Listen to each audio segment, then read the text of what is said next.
بسم اللہ الرحمن الرحیم۔ مرکز کے استاد ہیں مفتی شبیر احمد صاحب، میں ان کو دعوت دوں گا وہ آئیں اور اپنے خیالات کا اظہار فرمائیں۔ مفتی شبیر احمد صاحب۔ الحمدللہ وکفا والصلاة والسلام علی افضل الرسل وخاتم الانبیاء، اما بعد فاعوذ باللہ من الشیطان الرجیم، بسم اللہ الرحمن الرحیم۔ ومن يشاقق الرسول من بعد ما تبين له الهدى ويتبع غير سبيل المؤمنين نوله ما تولى ونصله جهنم وساءت مصيرا۔ اللهم صل على محمد وعلى آل محمد كما صليت على إبراهيم وعلى آل إبراهيم إنك حميد مجيد۔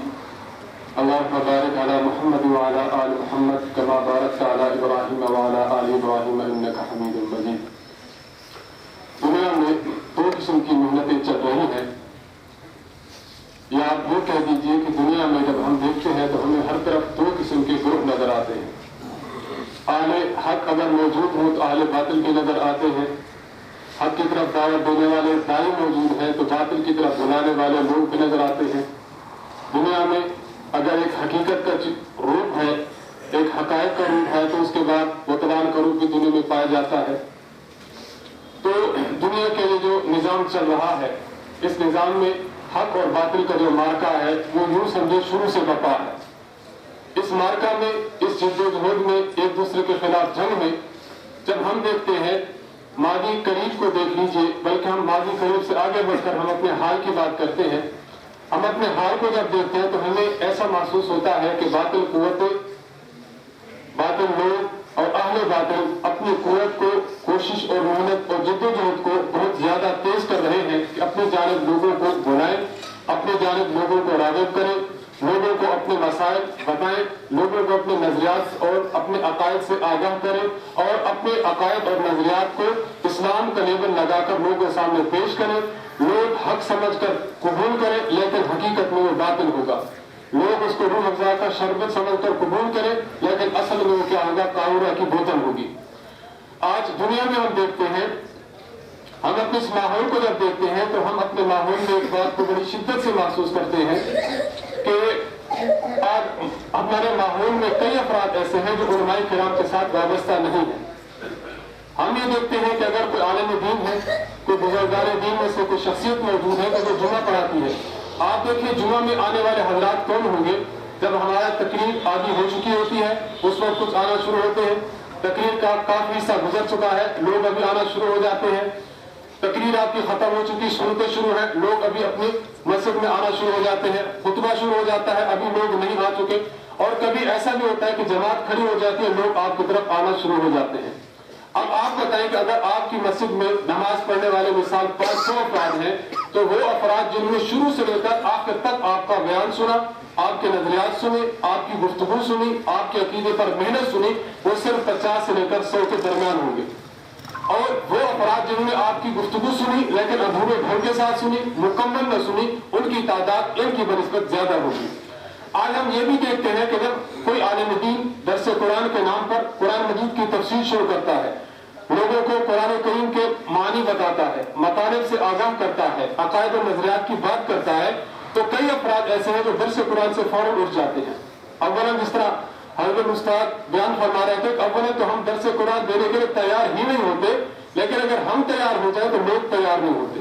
لوگ ہمارے درس کو بہت کم سن دیتے ہیں، بلکہ یوں کہیں کہ نہ سننے کے برابر سنتے ہیں، تو لوگوں میں ہماری محنت کا یہ عالم ہوتا ہے۔ اور اس سے بھی بڑھ کر میں آپ سے عرض کروں کہ بعض دفعہ ایسا ہوتا ہے کہ امام صاحب نماز پڑھائے اور نماز پڑھانے کے بعد اپنے حجرہ مبارک میں چلے گئے، لوگوں کے ساتھ رابطہ، لوگوں کے ساتھ تعلق بالکل نہ ہونے کے برابر ہو گیا۔ اب میں آپ کی خدمت میں عرض کروں کہ جب ایک آدمی نے میرا خطبہ بھی نہیں سننا، ایک آدمی نے میری گفتگو بھی نہیں سننی، ایک آدمی نے درس قرآن میں شرکت بھی نہیں کرنی، اب آپ بتائیے کہ محلے میں اگر کوئی 100 افراد رہتا ہے، صرف اور صرف 10 افراد سے میری رسائی ہے، 10 افراد سے میرا تعلق ہے، اس کے علاوہ 90 افراد وہ ہیں جن سے میں تعلق میں نہیں ہوں، جن سے میں رابطے میں نہیں ہوں، جو مجھ سے مستفید نہیں ہو رہے۔ تو مردوں کے اندر ہم یہ پا رہے ہیں کہ مردوں کی تعداد اگر 100 ہے تو 100 میں آپ حضرات کے ساتھ ملنے والے افراد صرف اور صرف 10 ہیں۔ اس سے بڑھ کر ہم دیکھتے ہیں کہ کہ ہمارے معاشرے میں جہاں مردوں کا طبقہ ہے تو طبقہ زن بھی موجود ہے. عورتیں مسجد میں آپ کا بیان سننے کے لیے ہرگز نہیں آئیں گی. عورتیں آپ کا بیان سننے کے لیے آپ کے درس قرآن میں نہیں بیٹھیں گی. اب عورتوں کی دینی ضرورت کو جو پورا کرنا ہے، آج کل ہمارے جو ایم پی ہے اپنے اسپیکرز ہیں، اسپیکر پر بھی حکومت کی جانب سے پابندی ہے. اب پابندی ہوگی تو وہ جو پہلے سنا کرتی تھی، اب عورتوں کا مستفید ہونا بھی ختم ہو گیا. اب مردوں کا حال تو یہ رہا. اب عورتوں کا ہم دیکھتے ہیں تو عورتوں میں ہم دیکھتے ہیں کہ عورت علماء کے اذانات سے بالکل مستفید نہیں ہو رہی. علماء جو اپنی بات عوام کے ذریعے سے، لوگوں کے ذریعے سے عورتوں میں پہنچانا چاہتے تھے، وہ سلسلہ بالکل مسدود ہو کر رہ چکا ہے.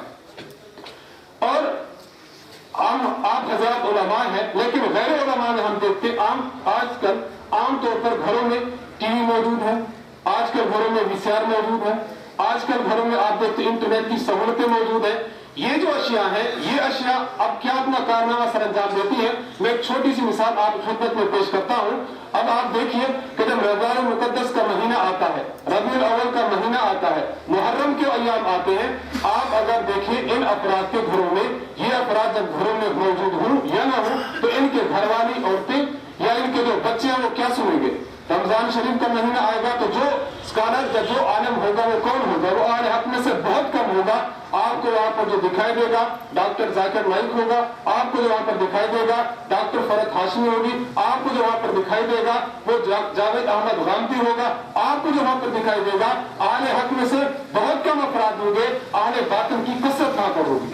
نئے نئے چہروں کے ساتھ، نئے نئے دلائل کے ساتھ، نئی نئی گفتگو اور انداز کے ساتھ وہ لوگ ان مسلمان عورتوں کے دل و دماغ میں اپنے عقائد کو، اپنے باطن نظریات کو ٹھوسنے کی کوشش کر رہے ہیں. اب آپ دیکھیے ربیع الاول کا مہینہ ہو تو ربیع الاول کو ٹی وی صرف اور صرف سبز دکھائی دیتا ہے، امامے بھی سبز ہوتے ہیں، جھنڈے بھی سبز ہوتے ہیں، پورا سبز آزار آپ کو دکھائی دیتا ہے.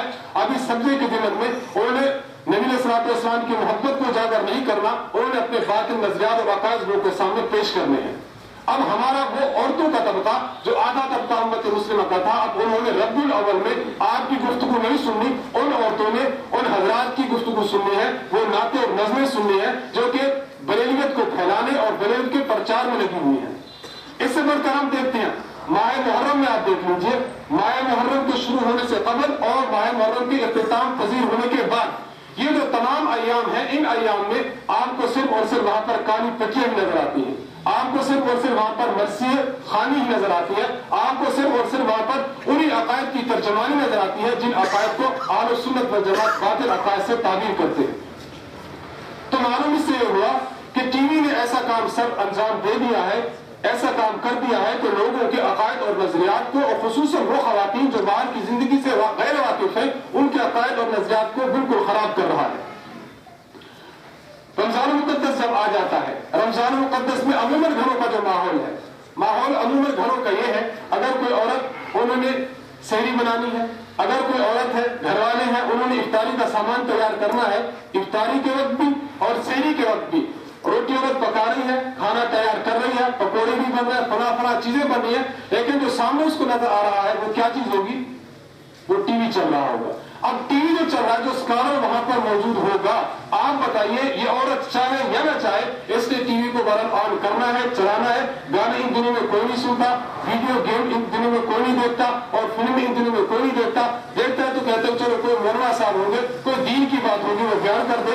اب دین کی بات بے شک وہ سن رہی ہے دین سمجھ کر، لیکن حقیقت میں وہ دین نہیں ہوگا، دین کے خلاف باتیں کی جائے گی. اب اس عورت کے ذہن میں، جس بندی نے، اللہ کی بندی نے 30 دن صبح بھی 30 دن شام بھی اس نے یہ افکار اور نظریات سنے ہیں، آپ مجھے بتائیے کہ جب ہم محنت نہ کریں گے تو افکار ان کے دل و دماغ میں پڑ جائیں گے. حقیقت کو وہی سمجھیں گے کہ اگر حق ہے تو یہ افراد ہے، صحیح نظریات دینے والے ہیں تو یہ افراد ہے. ہمارے جو علماء کرام ہیں جو صرف اور صرف آپس میں لڑتے جھگڑتے رہتے ہیں، وہ علماء کرام، ان کی باتوں کا ان کے دل پر کوئی اثر بھی نہیں ہوگا.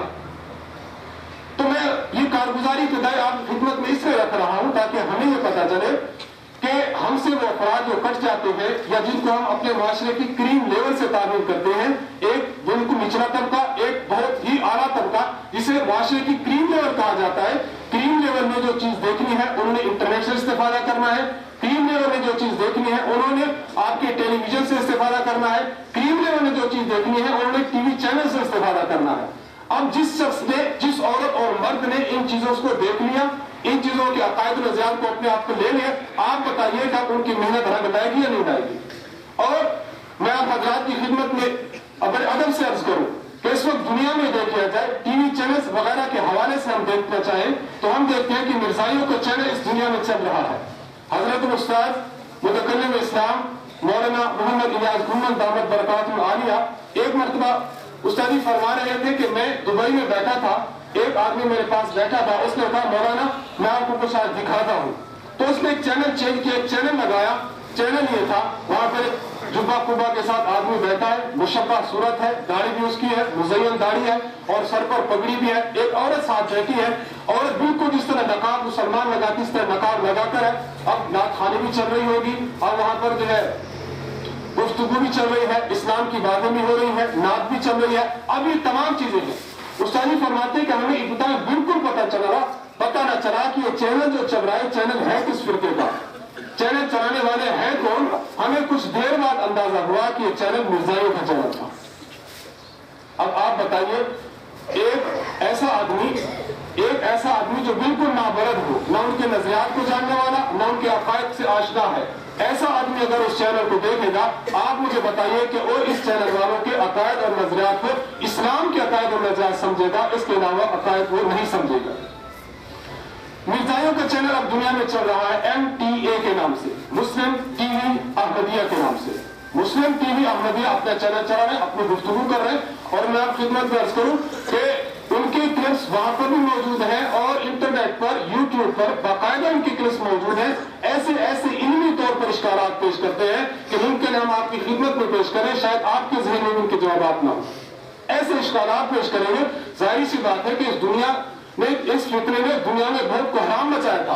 علماء اس کے بارے میں سنجیدہ ہوئے تھے، مستقل اس کے بارے میں محنت ہوئی. تو ظاہری بات ہے ان لوگوں نے عوام الناس کی سینوں میں مختلف قسم کے شکوک اور شبہات پیدا کرنے ہیں. ہم دیکھتے ہیں پیغام چینل چل رہا ہے جمعیت اہل حدیث کا پیغام. اب یہ اپنے پرچار کرتے ہیں، اپنے نظریات لوگوں کو پیش کرتے ہیں. اب آپ دیکھتے ہیں بریلوں کا چینل چل رہا ہے، مدنی چینل، یہ بریلوں کا چینل ہے. نور ٹی وی ہے، یہ بریلوں کا ہے. امہ ٹی وی ہے، یہ بھی ہے. ARY ان کے جو عقائد اور نظریات پیش ہوتے ہیں. اب ہم دیکھتے ہیں اہل تشیع، الکوثر چینل اہل تشیع کا ہے. اسی طرح ہم دیکھتے ہیں کہ اہل بیت چینل یہ بھی انہی کا ہے. تو معلوم یہ ہوا کہ چینلز کی دنیا میں چاہے وہ ٹی وی پر چینل آتے ہوں، اور ڈاکٹر ذاکر نائک کو دیکھ لیں IRF کے نام سے اس کا ادارہ، اور یہ ادارہ مستقل ایک چینل چلا رہا ہے جسے پیس ٹی وی کا نام دیا جاتا ہے. پیس ٹی وی مستقل اس کی تقریر چل رہی ہے، اس کے جو ڈیبیٹرز ہیں وہ گفتگو کر رہے ہیں، اس کے جو لیکچرار ہیں وہ گفتگو کر رہے ہیں. عوام الناس سے مستفید ہو رہی ہے. اب اس مستفید نہیں ہو رہی، حقیقتاً وہ ان کے عقائد نظریات لے کر اپنی گمراہی کے دہانے پر پہنچ رہی ہے.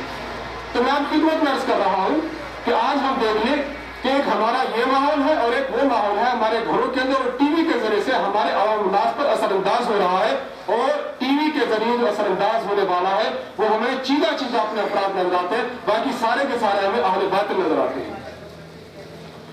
اب یہ اہل باطل میں سے میں 3 فطروں سے متعلق صرف مختصراً آپ حضرات کی خدمت میں عرض کروں گا کہ ٹی وی کے ذریعے، بڑی سکرین کے ذریعے، اپنی گفتگو کے ذریعے عوام الناس کو اپنے دلائل کے اور براہین کے نمبر زیاد کرانے کے ذریعے یہ افراد جب دنیا میں آئے ہیں. میں صرف 3 قسم کی باتیں آپ حضرات کی خدمت میں عرض کروں گا. 3 فطروں سے متعلق آپ حضرات کو میں آگاہ کروں گا.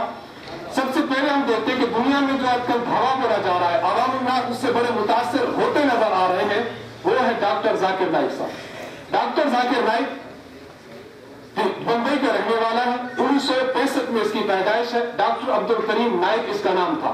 اب اس کی ابتدائی تعلیم کو جب ہم دیکھتے ہیں تو اس کی ابتدائی تعلیم پہلے جو اس نے میٹرک کیا ہے، میٹرک ایک ہندوؤں کے اسکول سے کیا ہے.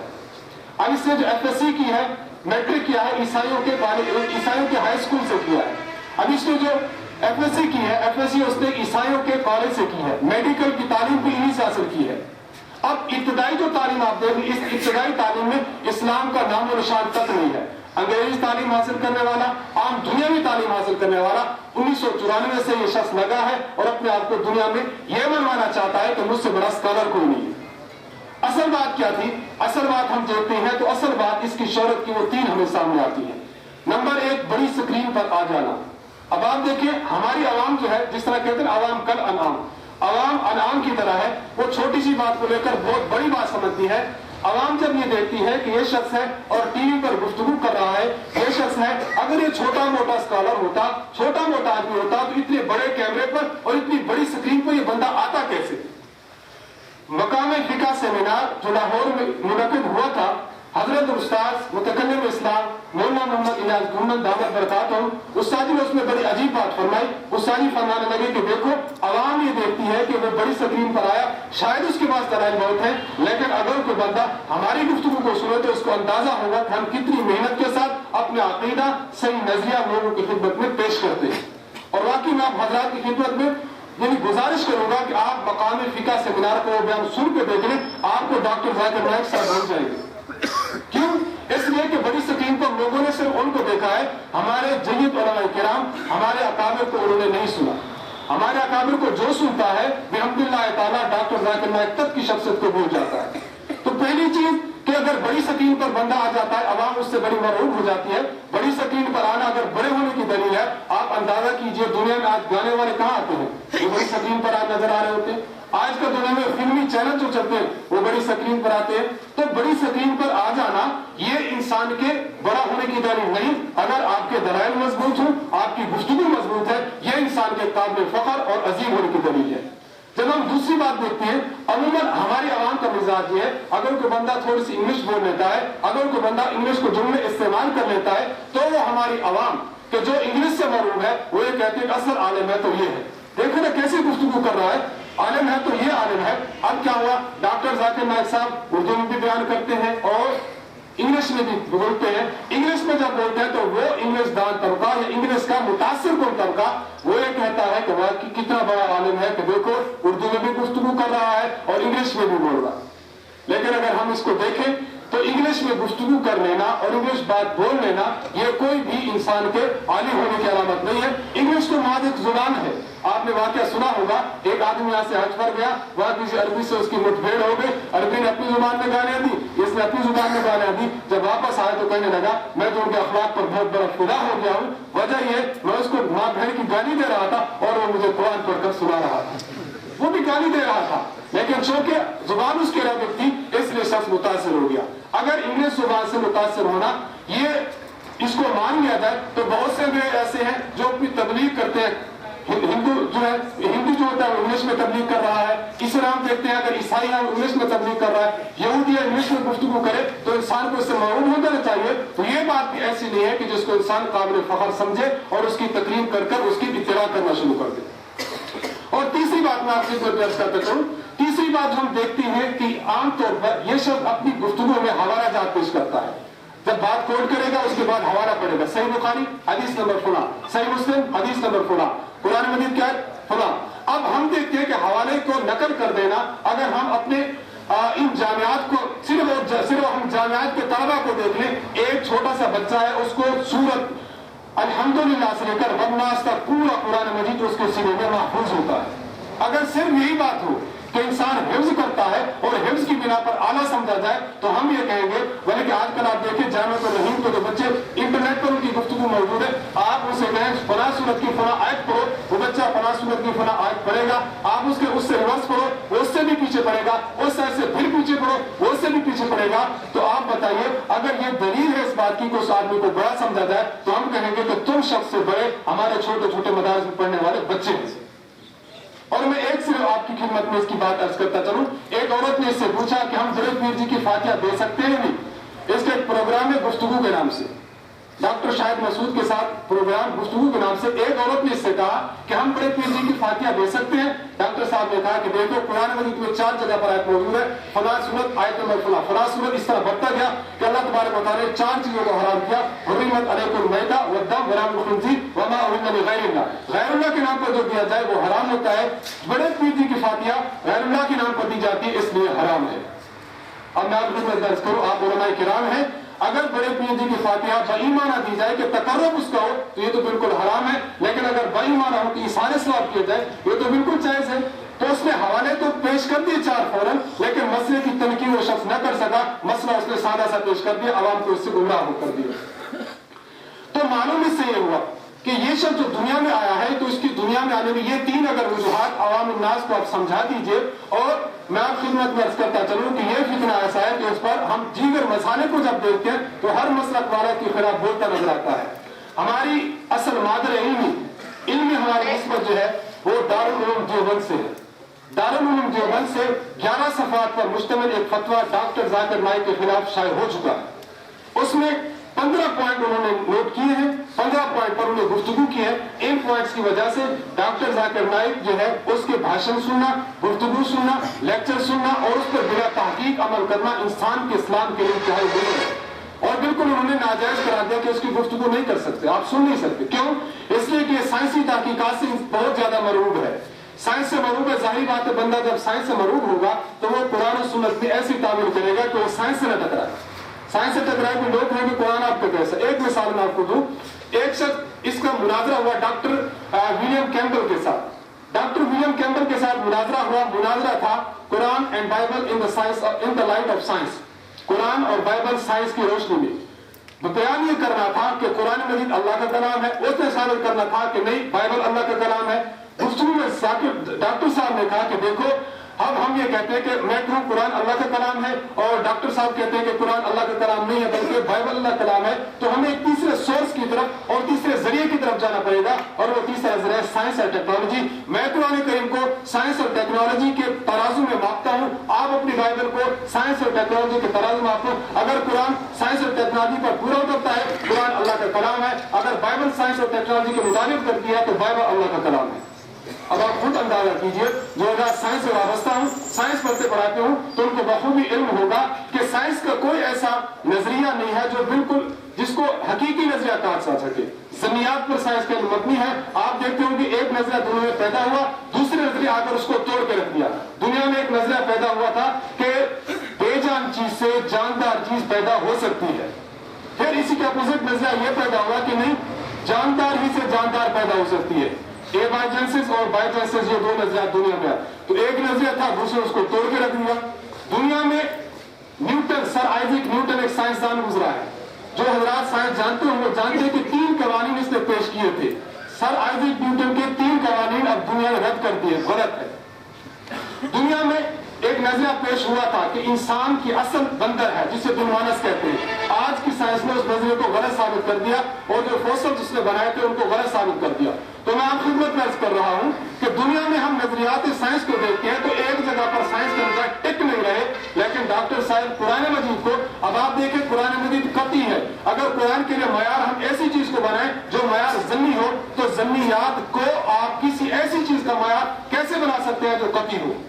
تو ظاہری بات ہے اگر آپ قرآن مجید کی چیکنگ سائنس سے کرو گے، کل خدا نخواستہ کوئی ایسا نظریہ جو آپ قرآن سے ثابت کر ڈالیں، کل اگر نظریہ تبدیل ہو جاتا ہے، کوئی اور تحقیق اس نظریہ کو غلط ثابت کر دیتی ہے، میں آپ کی خدمت میں سوال کرتا ہوں، آپ مجھے بتائیے کہ لوگ قرآن کو غلط کریں گے سائنس کو غلط کہیں گے؟ لوگ کہیں گے قرآن غلط ہے، کیوں؟ اس لیے کہ جو نظریہ قرآن نے دیا تھا وہ تو غلط ثابت ہو تحقیق کی روح سے۔ سائنسی تحقیقات سے معروف شخصیت ہے، غلط مسائل وہ پیش کرتا ہے، اسی نے مسئلہ پیش کیا عورت اپنے چہرے کا نقاب نہ کرے، اسی کا مسئلہ ہے مرد کی منی وہ کیا ہے پاک ہے، اسی شخص کا نظریہ ہے اگر انسان کے جسم سے خون نکلتا ہے تو انسان کا وضو نہیں ٹوٹتا، اسی شخص کا نظریہ ہے کہ اگر انسان بے وضو کی چیز کو چھوتا ہے، قرآن مجید کو چھوتا ہے تو وہ شخص چھو سکتا ہے۔ قرآن تفسیر میں بالکل یہ شخص زیرو ہے، کسی کو کوئی عطا پتہ نہیں، قرآن مجید کی ٹھیک طرح سے پڑھ بھی نہیں سکتا۔ خیر اس کو آپ جتنا کھولیں گے آپ حضرات کے سامنے اس کے حقائق نظریات اور اس کی حقیقت آپ حضرات کے سامنے آشکارا ہوگی کہ یہ شخص ایسا نہیں ہے کہ اس کی کامل اتباع کی جائے۔ آپ عوام علماء کرام ہیں، عوام الناس کی خدمت میں اس بات کو ضرور پیش کریں کہ وہ جدیدیت کے نام پر، تجدد کے نام پر اور ایک سائنس کے نام پر جو لوگ اسلام کو پیش کر رہے ہیں وہ حقیقتاً اسلام کی خدمت نہیں کر رہے، وہ اسلام کے روپ میں اہل باطل کی خدمت کر رہے ہیں۔ میں دوسری چیز میں پیش کرنا چاہتا ہوں، دوسری چیز ہم دیکھتے ہیں الہدا انٹرنیشنل کے نام سے، الہدا انٹرنیشنل ڈاکٹر فرحت ہاشمی ایک عورت ہے، سرگودا میں پیدا ہوئی تھی، لاہور یونیورسٹی سے اس نے جو ہے وہ ایم اے کیا تھا، ایم اے اسلامک اسٹڈیز میں ایم اے کیا تھا۔ ایم اے کرنے کے بعد اسکاٹ لینڈ وہ چلی گئی اور وہاں سے جا کر اس نے پی ایچ ڈی کی تھی جسے فقہ الحدیث یا سائنسز آف حدیث کہتے ہیں۔ اب آ کر اس نے اپنے مستقل ایک ادارہ قائم کر لیا الہدا انٹرنیشنل کے نام سے۔ مختلف چیزیں جو ہمارے اجماع امت سے ثابت تھی، اس عورت نے آ کر اور اس کے ڈاکٹر ادریس زبیر جو اس کا خاوند نامدار ہے، آپ حیران ہوں گے جدیدیت میں یہ کچھ تھی لیکن خاوند نامدار اس سے 2 قدم آگے ہے۔ اس نے فقہ پر اعتراض کرنا شروع کر دیے، امت مسلمہ کی اجماعی عقائد، اجماعی نظریات، اس پر اس نے ٹھیس پہنچانا شروع کر دی۔ اور آپ حیران ہوں گے شیخ الاسلام مفتی محمد تقی عثمانی دامت برکاتہ فتاوی عثمانیہ میں مفصل بحث فرماتے ہیں، آپ فرماتے ہیں کہ اس کے لیکچر سننا بھی درست نہیں ہے، اور 1 سال کا جو ڈپلوما کراتی ہے اس ڈپلوما میں شریک ہونا بھی مستورات کے لیے جائز نہیں ہے، اپنی منمانی تفسیر کرے گی۔ اور حیران کن بات یہ ہے، ہم علماء ہیں، ہمارے ہاں جو درسگاہی زبان چلتی ہے، حضرت استاد فرماتے رہتے ہیں کہ ہم جب عوام میں گفتگو کرتے ہیں تو ہماری زبان وہ ہوتی ہے جو ہماری درسگاہ کی زبان ہے، ہم ایسا ترجمہ کرتے ہیں جو پیچیدہ اور مغلق ہوتا ہے، عوام کو سننا اور سمجھنا بہت زیادہ مشکل ہو جاتا ہے۔ میں ایک مثال آپ خدمت پیش کروں، 3 طلاق 3 ہوتی ہے، اس میں ہم ایک حدیث پیش کرتے ہیں، ایک عورت آئی، اس نے پھر نبی علیہ السلام خدمت میں کہا فارقنی بینی و بین زوجی، کہ آپ میرے اور میرے خاوند کے درمیان آپ کیا کہہ دیں، آپ ہمارے درمیان جدائیگی کرا دیں۔ اس کا ترجمہ استاد نے فرمایا اگر بندے عوامی زبان میں کرتے ہیں تو کہتے ہیں کہ جدائیگی ڈال دیجئے بیچ میرے اور بیچ میری عورت کے۔ اب آپ بتائیں کہ یہ ترجمہ شاید آپ بھی نہ سمجھے، عوام کیا سمجھے گی؟ مغلق ترجمہ جب ہم کرتے ہیں، لیکن یہ عورت جب آئی ہے اب اس کے دروس کو دیکھ لیجئے، اتنا آسان عام فہم ترجمہ کہ عورتیں بالکل اس کو کیچ کریں، ان کا ذہن اس کو قبول کرنے لگ جاتے ہیں۔ تو یہ عورت جو ہے، اب اس کی صرف بہت زیادہ مسائل ہیں۔ اب اس عورت نے کیا کیا؟ اجماع امت کا انکار۔ اس عورت نے کیا کیا کہ عورت بلا پردہ کے، بلا حجاب کے اگر باہر جانا چاہے تو سفر کر سکتی ہے۔ اسی عورت کا یہ مسئلہ ہے کہ بغیر محرم کے اگر عورت 3 دن سے زائد بھی جانا چاہے تو وہ عورت جا سکتی ہے۔ اس قسم کے مسائل دنیا کے سامنے پیش کرنا چاہتی ہے۔ اور ایک اہم مسئلہ کہ اگر کوئی بندہ جان بوجھ کر نماز چھوڑ دیتا ہے تو اس نماز کی قضا بھی اس پر نہیں ہے۔ اب یہ جو کہ عوامی مسئلہ تھا، اس نے کتنا عوام نے سمجھایا، کہنے لگی کہ دیکھیں حدیث مبارکہ میں آتا ہے کہ جو بندہ من نسی الصلاۃ من نام عن الصلاۃ اور نسیھا، جو بندہ نماز نہیں پڑھ سکا، سو گیا، نماز کو بھول گیا، فلیصلیھا اذا ذکرھا، نماز جب یاد آ جائے تو بندے کو چاہیے کہ نماز پڑھے۔ کہتے ہیں کہ اللہ کے نبی نے یہاں پر 2 چیزیں بیان کی ہے، نمبر 1 نماز آپ نہیں پڑھے، آپ سو گئے، نمبر 2 آپ سے نماز بھول گئی۔ تو اس حدیث سے پتہ چلا کہ اگر کوئی بندہ نماز نہیں پڑھے سو گیا، یا کسی بندے نے نماز بھول کر چھوڑ دیا ہے، اب اس بندے کے ذمہ قضاء صلاۃ ہے۔ لیکن اگر کوئی بندہ جان بوجھ کر چھوڑتا ہے تو چونکہ حدیث میں یہ لفظ نہیں ہے لہذا جان بوجھ کر چھوڑی ہوئی نماز کی قضا نہیں ہے۔ اب آپ دیکھیں عوامی طور پر اس نے سمجھا نہیں آنا، یہی بات ہے کہ ہم اپنی گفتگو کریں۔ آپ خدمت میں عرض کرتا چلوں کہ جب بھی علماء کرام اپنی گفتگو کریں تو اپنی سطح سے اتر کر عوام الناس کی سطح پر جب آئیں گے، عوام آپ کی بات کو کیچ کرے گی۔ اسی کی توجیہ میں استاد مکرم سے پیش کرتا ہوں۔ حضرت استاد فرماتے ہیں کہ دیکھیں اس کا جواب ہم یہ دیتے ہیں کہ دنیا میں دیکھ لیا جائے جب بھی متکلم گفتگو کرتا ہے، بعض دفعہ متکلم کی گفتگو یہ ہوتی ہے اعلیٰ سطح کو پیش نہیں کرتا، ادنا کو پیش کرتا ہے۔ ادنا کو جب آپ سمجھ لیں گے تو اعلیٰ کو آپ سمجھ جائیں گے۔ قرآن کریم میں حیات الانبیاء کا تذکرہ کس ضمن میں ہے؟ حیات شہداء کے ضمن میں ہے۔ حیات شہداء اللہ نے بیان کیا ہے، شہید کا مقام نبی سے چھوٹا ہے۔ جب شہید کو حیات حاصل ہے تو نبی کا مقام چونکہ اس سے اعلیٰ ہے تو نبی کو بدرجہ اولیٰ حیات حاصل ہے۔ اس کی ایک اور مثال استاد جو عام فہم بیان فرماتے ہیں، اگر کوئی اشتہار چھپا، کہا گیا کہ جو لوگ اس جلسے میں آئیں گے ان لوگوں کے لیے لنگر کا انتظام ہے۔ اب آپ بتائیے کیا اس سے کوئی یہ سمجھ سکتا ہے کہ عوام الناس کے لیے تو لنگر ہوگا، کھانا پینا ہوگا، لیکن مولانا صاحب جو گفتگو کر رہے ہیں ان کے لیے کھانا پینا نہیں ہوگا؟ ظاہری بات ہے جب ادنا کے لیے ہوگا تو اعلیٰ کے لیے بدرجہ اولیٰ ہوگا۔ جو بندہ باجماعت نماز پڑھے 25 نمازوں کا ثواب ہے یا 27 نمازوں کا ثواب ہے۔ اس کا کیا مطلب ہے کہ یہ مقتدیوں کے لیے امام کے لیے بھی ہے۔ کیوں؟ اس لیے کہ مقتدیوں کو کہا گیا کہ ادنا درجہ جب پیش کر دیا اعلیٰ سمجھ میں آ گیا۔ اساری فرماتے ہیں کہ دیکھو نبی علیہ الصلوۃ والسلام نے یہاں پر جو عام نمازی ہیں کہ کوئی بندہ نماز چھوڑ جائے سونے کی وجہ سے، بندے سے نماز چھوٹ جائے اس کے بھول کی وجہ سے، یہ ادنا درجہ ہے، اور بندہ جان بوجھ کر نماز چھوڑ دے یہ اعلیٰ درجہ ہے۔ اگر کوئی بندہ ادنا درجہ نماز چھوڑ دے وہ اس کو ادا کرنا واجب، قضا کرنا واجب ہے، تو جو بندہ جان بوجھ کر چھوڑ دے اس کو قضا کرنا بدرجہ اولیٰ واجب ہے۔ اب آپ دیکھیں یہ توجیہ ہے جو استاد مکرم بیان فرماتے اور اذہان میں پیوست ہو جاتی ہے۔ تو خیر میں عرض کر رہا تھا اسی پر استاد مکرم کی کتاب شروع ہے الہدا انٹرنیشنل کا تحقیقی جائزہ. بحمداللہ تعالیٰ تقریباً اس کا 50% کا مکمل ہو چکا ہے. انشاءاللہ مزید مہینہ یا 1.5 مہینہ میں منظر عام پر آ جائے گی. اس کے تمام عقائد نظریات کا مدلل آپ حضرات کی خدمت میں پیش ہوگا. عوام الناس کو پیش کریں اور عوام کو بتائیں کہ فتنہ ہے یہ الہدا کے روپ میں یا ضلالت اور گمراہی کی داستانیں آپ کو سنائی جا رہی ہیں. اور آخری بات میں کر آپ کی بات ختم کرتا ہوں. آخری بات ہم دیکھتے ہیں لاہور کا رہنے والا جاوید احمد غامدی ہے. جاوید احمد غامدی یہ شخص ایسا ہے علماء امت کے ٹکڑے کرنے والا شخص ہے, یہود کے نقش قدم پر چلنے والا, عوام الناس کو پتر بلانے والا. اس کی ایک بات میں کر کے اپنی بات ختم کرتا ہوں کہ جب مسئلہ چلا تھا کہ توہین رسالت کرنے والے کی سزا قتل ہے, عام علماء کا تاثر تھا, لیکن اس نے یہ تاثر دیا کہ آپ کے علماء, آپ کے حنفی علماء میں سے امام ابو حنیفہ رحمۃ اللہ علیہ, ان کا فتویٰ یہ ہے اگر کوئی بندہ ذمہ ہو, مسلمانوں کی رعیت میں رہتا ہو, تو اگر وہ گستاخ رسول کا مرتکب ہو جائے تو اس شخص کی سزا قتل نہیں ہے. تمہارا فلاں فتویٰ, فلاں کتاب حضرت استاد متکلم اسلام مولانا محمد الیاس گھومد صاحب دامت برکاتہم عالیہ میں اسی لائبریری میں استاد جی نے 5 کلپ ان دنوں جب یہ مسئلہ اینڈ چل رہا تھا, عوام کے ذہن میں ظاہری بات ہے وہ بڑے اسٹیج پر بیٹھا تھا, اس کو میڈیا کیچ کر رہا تھا, لوگوں کو اس کی آواز سنا رہا تھا. انہی دنوں میں استادی نے بہت زیادہ مصروفیات کے باوجود, اور آپ حیران ہوں گے بعض دفعہ استادی سفر سے واپس آتے رات 12 بج چکے, 12:30 بج چکے, استادی فرماتے نہیں بس شروع کرو کیمرہ کا اور میں اپنی ریکارڈنگ کراتا ہوں. اس فطرے کو اگر سمجھا ہے استاد نے, میں اس کا رہا تھا 5 کلپ استاد نے وہاں پر ریکارڈ کرائے, اور بحمداللہ تعالیٰ کلپس کا ہماری ویب سائٹ پر جو ہے وہ اپلوڈ ہونا تھا, عوام کے سامنے پیش ہونا تھا, پھر عوام کو حقیقت سمجھ آئے کہ حق کیا ہے اور باطل کیا ہے. تو خیر میں کر رہا تھا کہ دنیا میں حق کے روپ میں باطل جو آ رہا ہے, ایک تو ہمارے عام طور پر, اور ایک جس سے ہائی لیول پر موجود ہے, جسے ہم کہیں اس صورت میں کہ وہ میڈیائی وار کر رہا ہے. میڈیائی وار جب کر رہا ہے تو بحمداللہ تعالیٰ ہمارے استاد مولانا محمد الیاس گھومد صاحب نے بھی بین ہی اسی نعت پر اس کا جواب دینا شروع کر دیا ہے. اور ابھی آپ کے سامنے جب مرکز کا تعارف ہوگا تو ہمارے جو آئندہ کے عزائم ہیں, ان عزائم میں سے جو ہماری ارادہ ہے, ہمارا ارادہ یہ بھی ہے کہ ہم ایک مستقل اپنا ٹی وی چینل بنائیں.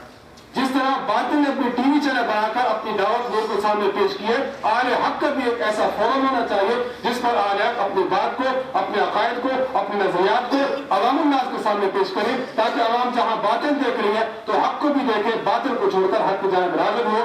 دعا ہے اللہ تعالیٰ سے کہ اللہ تعالیٰ ہمیں اہل باطل سے بالکل نفرت کرنے کی توفیق عطا فرمائے, عوام کو ان سے بچانے کی توفیق عطا فرمائے, اہل حق کے ساتھ جوڑے رکھے. وآخر دعوانا الحمدللہ.